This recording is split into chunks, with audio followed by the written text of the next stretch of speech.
Didn't you ever know that you're my hero? Welcome to WatchMojoUK, and today we're counting down our picks for the top 10 worst British comedies. Hey, come on then. Before we begin, we publish new content every day, so be sure to subscribe to our channel and ring the bell to get notified about our latest videos. For this list, we'll be looking at infamous British TV shows that caused more groans of pain than laughter due to how bad they were. What's the worst overall show you've ever seen? Let us know in the comments. Number 10. Hard Sell. Catherine Tate has had a busy 2022. Firstly, she wrote and starred in the Nan movie. Then, she had her TV show Hard Sell debut on Netflix. Was this the Tier 1 dream? No. Was it the Tier 2 dream? Barely.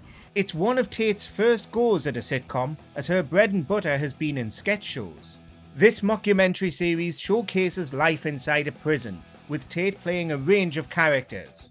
However, it didn't exactly go well with the audience or critics, with some taking shots at the constant use of repetition and double entendre toilet jokes. Because I didn't do it. We all didn't do it, love. No, but I really didn't do it. Well, if your trial turns into a sentence, you know where to find me. Hard Sell is heavily stylized after The Office, which at times makes the show feel like it came out in the early 2000s. But it does get slightly better as the series goes on. Number 9. Coming of Age. Before The Inbetweeners came along and took the title for top teenage school comedy, there was Coming of Age on the BBC. Drama. While The Inbetweeners was hugely popular and released multiple films, the same couldn't be said for Coming of Age. It could be due to the fact many of the jokes didn't exactly land well and tended to play poorly on gender stereotypes.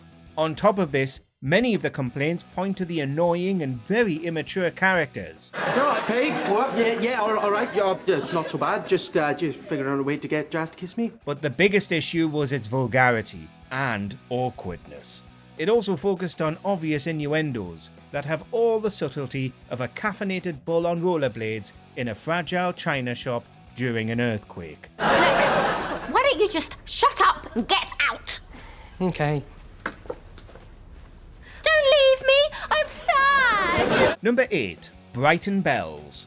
The US and the UK love to make their own versions of each other's TV shows. The Office and Law and Order are just a couple of examples. Well, in 1993, The Holden Girls was remade in the UK with Brighton Bells. But since it's in the video, it wasn't a success. Only 6 episodes into its run, the show was cancelled due to poor ratings. The remaining 5 episodes were squeezed in randomly to fill time in the schedule. Most of the issues stem from repeating the Golden Girls jokes and stories just with British accents, which made Brighton Bells pointless. This is a shame, since the cast featured the great Sheila Hancock and Wendy Craig. Number 7. Hardwicke House. Don't touch him either, especially as you're still not a proper teacher.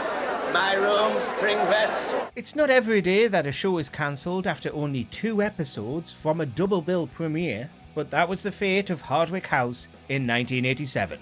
The viewers were so outraged that the other 5 episodes weren't aired, and for good reason. The show was set at a school, with the teachers taking centre stage, and some of those teachers were a bit much. By now you will all be getting urges.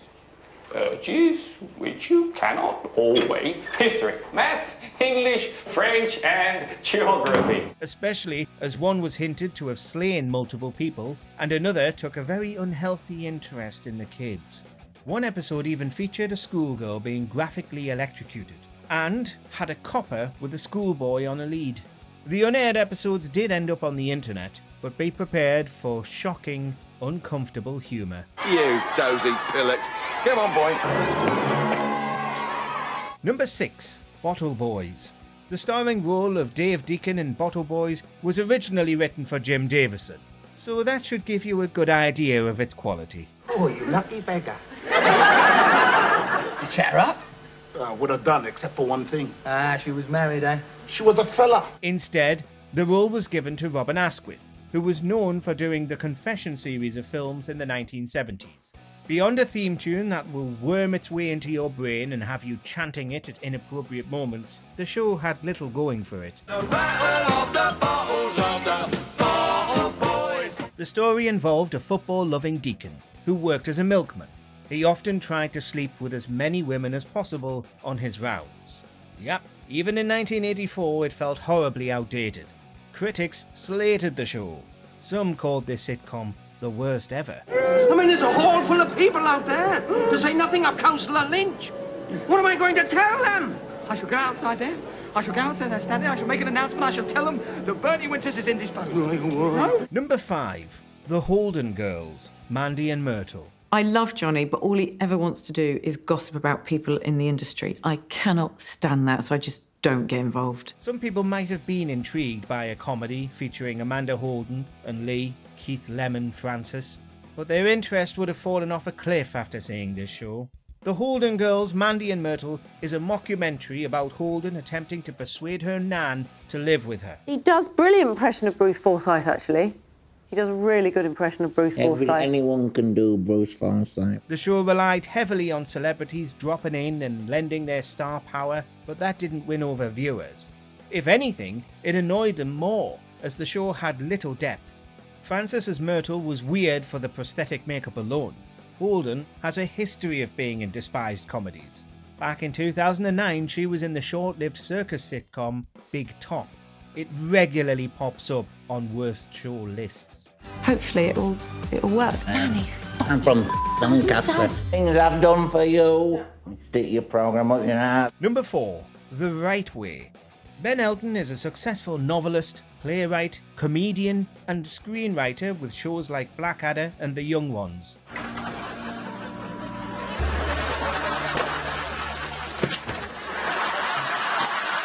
So creating The Right Way is a massive blip in his career. As the Daily Mirror put it, the stickman being electrocuted in the opening titles is the lucky one. A sitcom all about Council Officer Gerald Wright, the show lacked any originality. Instead, preferring to reuse old jokes, telegraph humour, and constantly have the young character go on about recording things for YouTube. This is so a YouTube moment. Weirdly, this isn't the only time Elton has delivered a massive TV dud. In 2005, he created Blessed, which featured a great cast. However, it still got panned almost as much as The Right Way would years later. Bill and Mary. That's right, Bill and Mary. Bill and Mary. Bill and Mary. Bill and Mary. Number 3. Sam's Game. When you think of Davina McCall, you remember she's a great presenter. Unfortunately, the role of actor doesn't really spring to mind. No, I'm Sam, you're Tom. Oh, yeah. No! Sit down! And a big part of that reason is due to Sam's Game. When it came out, it was talked about as though it would make McCall's career in the acting world. Instead, it made sure she would forever remain a wonderful presenter. Even with a cast featuring Tristan Gemmell, Tamika Empson, and Ed Byrne, the sitcom quickly wore out its welcome. All about a group of flatmates, Sam's Game relied on the goodwill of UK Friends fans, just minus the relatability, fun, or comedy. Move, all of you! Go! Friendly? God. After only one series of being placed in the primetime slot, Sam's Game was unplugged. Number 2. The Royal Bodyguard. I believe you're expecting me. Guy Hubble. Royal Bodyguard. David Jason is a comedy legend thanks to his work on Only Fools and Horses as Derek, Del Boy Trotter. So when it was announced he would star in the sitcom The Royal Bodyguard as the Queen's top protector, everyone was excited to see it. Then, once they did, the audience horribly regretted getting swept away with nostalgia. Sorry, I've forgotten. Am I good cop or bad cop? Bad cop. Bad cop. Thank you very much, okay. Around 8 million people tuned in to watch the debut episode on Boxing Day. By the end of the episode, 1.5 million people had changed the channel. Yikes. People slated the script and the lack of clever or original jokes as the main problem. You have an IQ somewhere between that of a goldfish and a fruit bat. Well, to be fair, sir, I did have a bit of a cold that day. As a result of the backlash, the series wasn't renewed and instead perished after only 6 episodes. Number 1. Heil, honey, I'm home. Oh boy. Don't touch me. You've been late for your dinner every night this week. Ava, babe, please. I'm the Fuhrer. Imagine the worst premise for a sitcom, then times it by 100 and you'll get Heil, honey, I'm home. The story is about Adolf Hitler and Eva Braun living together in a flat. Their neighbours are a Jewish couple, Arnie and Rosa Guildenstein.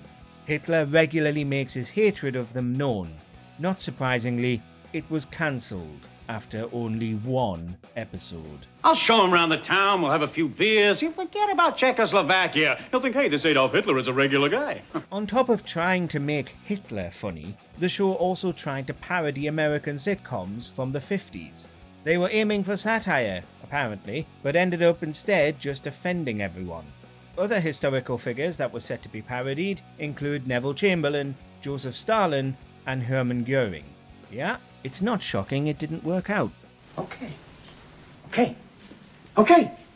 that's good. They don't know. Do you agree with our picks? Check out this other recent clip from WatchMojoUK and be sure to subscribe and ring the bell to be notified about our latest videos.